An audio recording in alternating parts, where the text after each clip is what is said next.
카카오는 태생부터도 내수 시장을 바탕으로 짠 거거든요.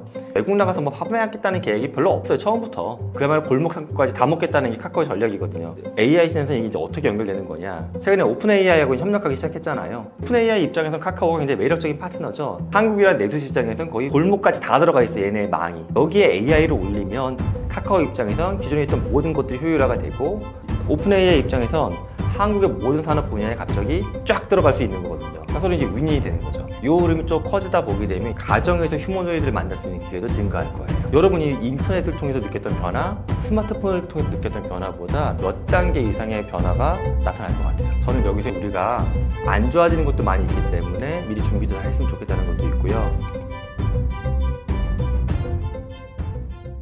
미국, 중국, 한국의 빅테크 기업들은 휴머노이드 로봇 기술을 어떻게 선도하고 있나요?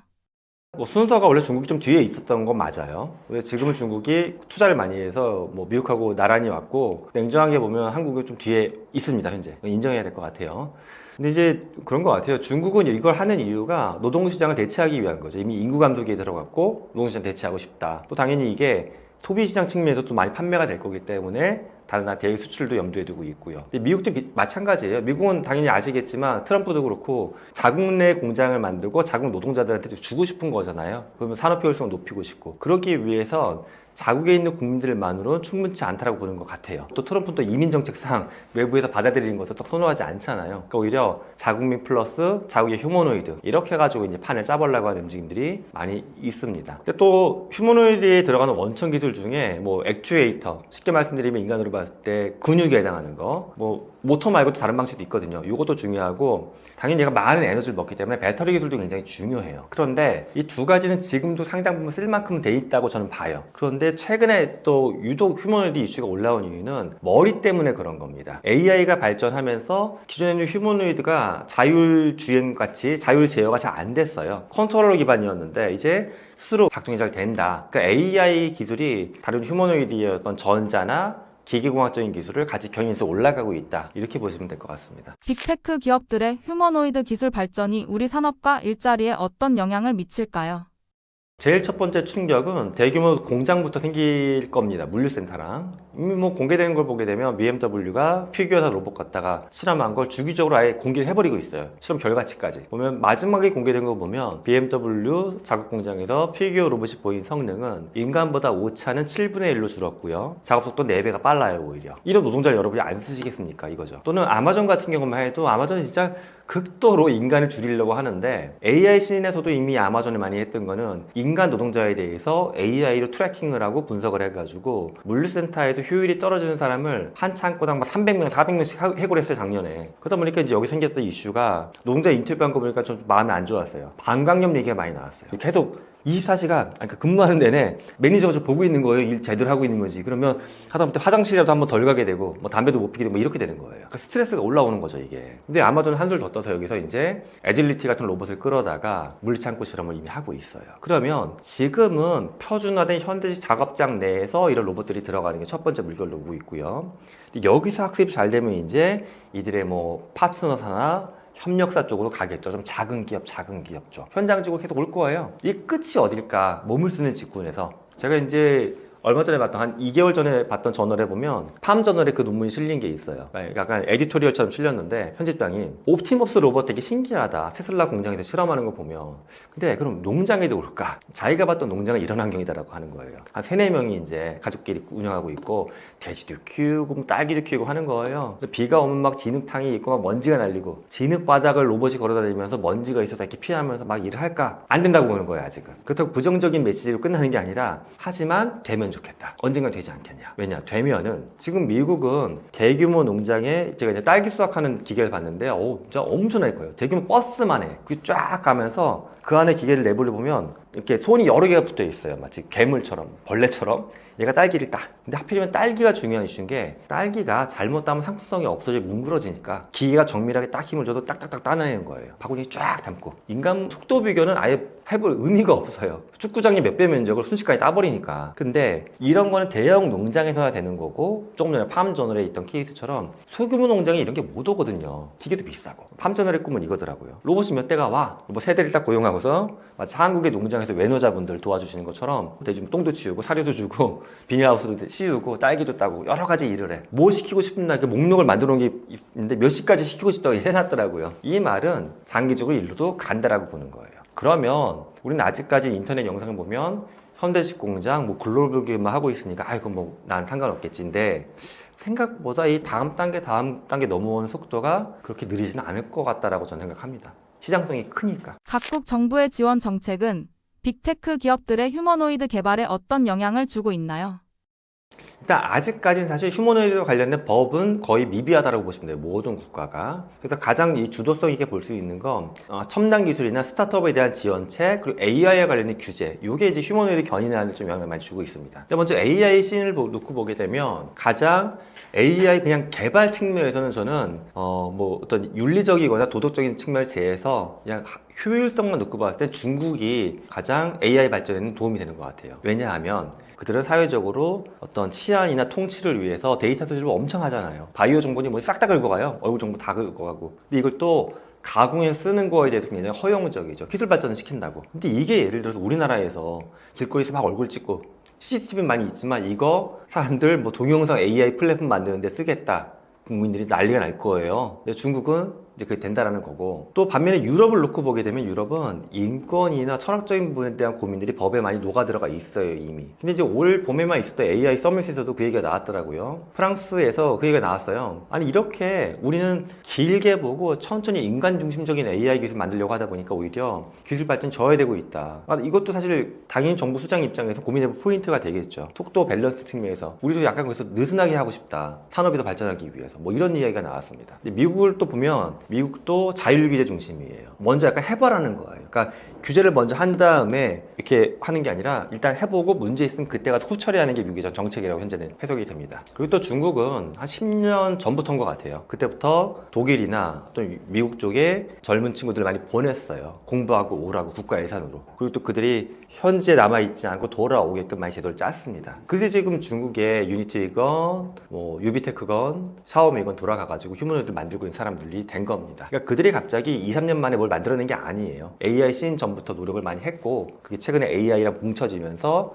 갑자기 시너지가 나타난다. 이렇게 볼 수가 있습니다. 그러니까 우리나라는 반면에 AI 측면에서도 좀 준비가 부족했던 것 같고 인재들도 보게 되면 자꾸 국내 인재들도 해외에 나가고 있잖아요. 해외에서 공부한 사람들 들어오는 것도 빈도도 적고. 그러니까 브레인 드레인 현상이 나타나다 보니까는 이게 휴머노이드 씬에서도 지금 상태가 좋지는 않습니다. 전 딥시크를 보면 제가 학부생 1학년 때 배웠던 게 생각이 나요. 학부생 때 이제 뭐 기계지능론이나 인공생명 같은 걸 배웠는데 그때 이제 저희는 실험을 할 때 프로그래밍을 짜고 할 때 가장 기본적인 언어가 어셈블리라는 언어였어요. 어셈블리 기계어거든요. 요즘 컴퓨터공학 학생들은 아예 이런 개념 자체를 거의 안 배우더라고요. 요즘에 컴퓨터는 디폴트가 인간의 언어처럼 비슷하거든요. 물론 아직까지는 괄호도 있고 콜럼도 있고 하지만 if, then, while 이런 인간의 문장 갖고 이야기하는 건데 제가 배웠던 어셈블리어는 세 글자 단위의 아스키 코드였어요. 나무 같은. 이게 인간이 프로그램하기 굉장히 어려운데 효과는 어디서 나타나냐 하면 전 초창기 이제 사회에서 생활을 게임 개발자로 시작했는데 그때 컴퓨팅 퍼포먼스가 낮으니까 아주 중요한 그래픽이나 사운드 처리하는 걸 어셈블리로 짰어요. 어셈블리 짜면 좋은 점은 짜기 되게 힘든데 낮은 상위 PC에서도 굉장히 잘 돌아가요. 팍팍팍 게임이 돌아갈 때. 딱 그 비슷한 게 딥시크 팀이 갖고 있는 철학이라고 봐요. 자기들은 인재가 충분해. 하지만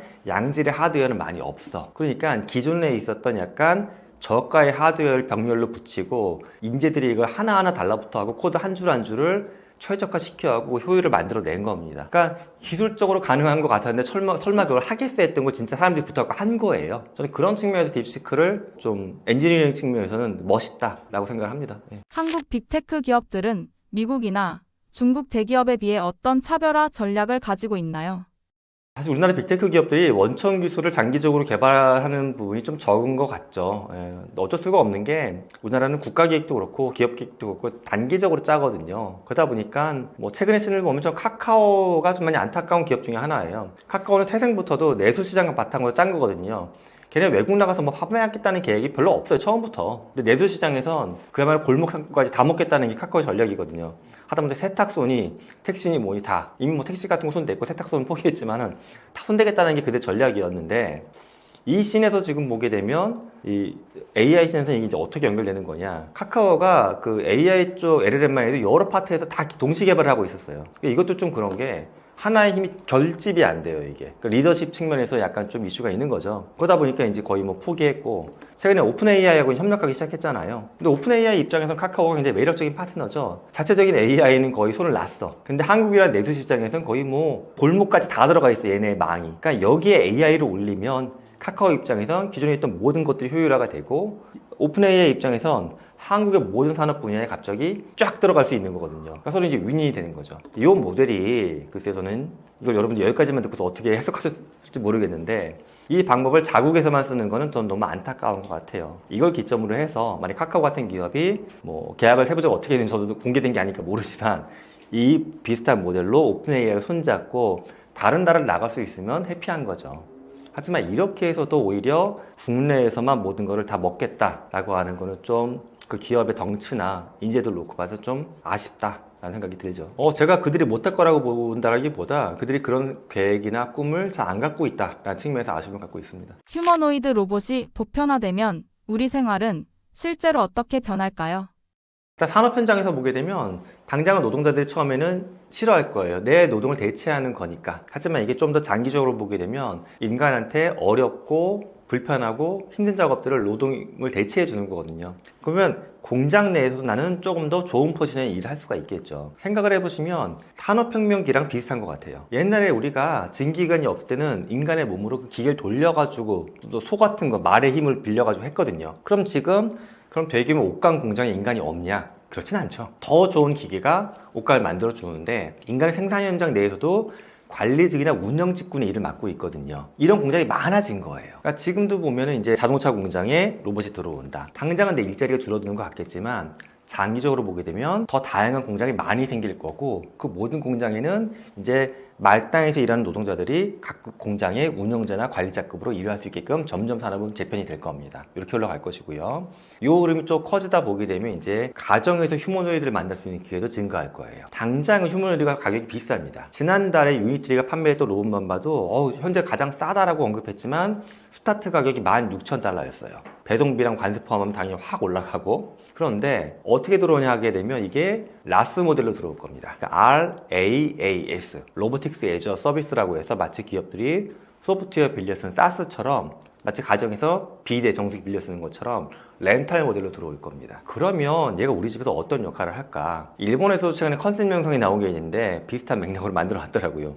휴머노이드가 그렇게 적절하게 사람처럼 닮아 있고 약간 쫄쫄이 같은 옷을 입고 있는데 집에 들어와서 싱크대에 서가지고 설거지를 해요. 식기 세척기 돌리니까 싱크대에 서가지고 설거지를 하고 구형 진공청소기죠. 손으로 미는 거. 그걸 바탕으로 밀고 다닙니다. 그리고 지방에 있던 다양한 노동을 또 얘가 해줄 거예요. 그리고 또 그게 뭐 긍정적인 것만은 아니지만 이미 인구 고령화가 되고 개인 독거 거주하는 분들이 많아지다 보니까는 돌봄 로봇 시장도 점점 커지고 있어요. 그래서 사실 국내 시도는 좀 적었지만 유럽의 케이스를 보면 어떤 게 나와 있냐 하면 아직까지 완벽한 휴머노이드는 아니지만 밑에는 바퀴로 구동되고 뭐 팔이 있고 약간 모니터가 얼굴 역할을 해주는 이런 로봇가 왔다 갔다 하면서 약도 챙겨드리고 우울해하는 것 같으면 노래도 틀어드리고 말동무도 해주는 이런 거 시도가 됐고요. 또 약간 다른 거는 이것도 시도가 됐어요. 부모님들이나 이게 환자분들이 가족을 자꾸 보고 싶어 하잖아요. 또 젊은 층은 자기 일도 있고 하니까 그래서 평상시에는 약간 이런 역할을 하다가 얼굴 부분이 모니터가 돼 있어요. 약간 휘어져 있어가지고 이게 원격지에서 자녀가 접속을 하게 되면 마치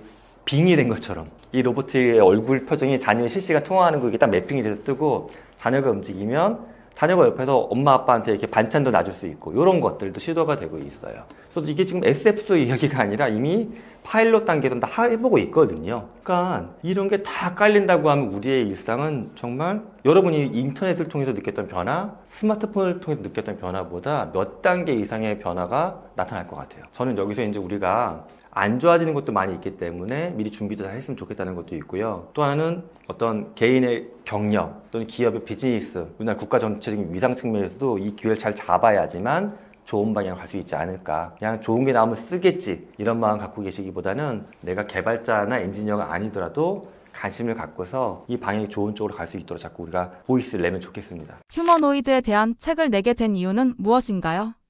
휴머노이드는 이미 눈앞에 와 있는 물건인데 산업적으로 놓고 봤을 때는 미국, 중국, 유럽이 앞서가 있고 우리나라는 많이 좀 뒤에 있습니다. 완제품 만드는 측면에서도 놓고 보면 그래서 이 부분에 대해서 좀 주의를 환기시키고 싶었고 또 우리가 로봇을 뭐 삼성이나 LG가 작년에 새로운 팀을 만들었으니까 또 잘 따라갈 수도 있겠죠. 하지만 얘는 저 공학적인 결과물만으로는 충분하지 않다라고 봐요. 오히려 인문사회과학적으로 더 많은 고민들을 소비자가 또 주권자가 직원들이 해야지만 더 좋은 휴머노이드를 만들 수 있다고 봅니다. 미래를 바꿀 하나의 게임 체인저 기술이기 때문에 기업의 엔지니어들한테 맡겨놓지 말고 저 일반 분들도 이 관심을 가졌으면 좋겠다. 또 혹시 투자에 관심 있는 분들도 보게 되면 이게 미래 산업 중에 하나니까는 엄청나게 새로운 기업 변동이 나타날 겁니다. 그렇게 다양한 이슈 때문에 대중들한테 이 이야기를 드리고 싶었습니다.